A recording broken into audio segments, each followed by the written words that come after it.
বর্ধমান স্টেশনে কালকে রাত্রিবেলায় 55টা দুচাকা গাড়ি নেমেছে, যেটা সবই বিহারের নাম্বার। এই গাড়িগুলো হচ্ছে যে এই গাড়িগুলো বিজেপি তারা বিহারে ব্যবহার করার পর এবার যেহেতু বাংলায় নির্বাচন আসছে, এই নির্বাচনে গাড়িগুলো পাঠিয়েছে। এখানে এদের বিজেপির নেতা খোকন সেন সে বিভিন্ন জায়গার ছেলেদের ডেকে ডেকে স্টেশনে আসছেন। এই প্রথম গাড়ি এলো, এরপর বিহারের গুন্ডারা আসবে।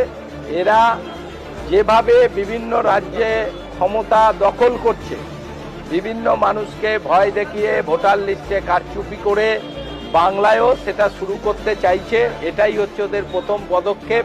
আজকে গাড়ি আসছে, কাল গুন্ডা আসবে, পরশু বন্দুক আসবে, এসে গোটা বাংলা জুড়ে এই সন্ত্রাস তৈরি করবে ভোটের সময়, যেটা 2021 সালেও বিধানসভা ভোটের আগে বিভিন্ন জায়গায় সন্ত্রাস করেছিল। কারণ আমরা তখনও দেখেছি বর্ধমান দক্ষিণ বিধানসভায় প্রচুর জায়গায় ওরা সন্ত্রাস তৈরি করেছিল ভোটে না জিতেই। সেই সন্ত্রাস করার জন্য এই গাড়ি এসেছে। ইতিমধ্যে অধিকাংশ গাড়ি ওরা রাতের অন্ধকারে ওদের লোকদের দিয়ে দিয়েছে। এখন 18টা গাড়ি রয়েছে। বিজেপি সারা ভারতবর্ষে যেভাবে ক্ষমতা দখল করতে চাইছে, তারা বাংলায় সেটা চাইছে। কিন্তু আমরাও সতর্ক আছি। আমরা কোনোভাবে বিজেপি বাংলায় যাতে সন্ত্রাস করে ক্ষমতায় না আসতে পারে সেটা দেখার জন্য আমরাও তৈরি।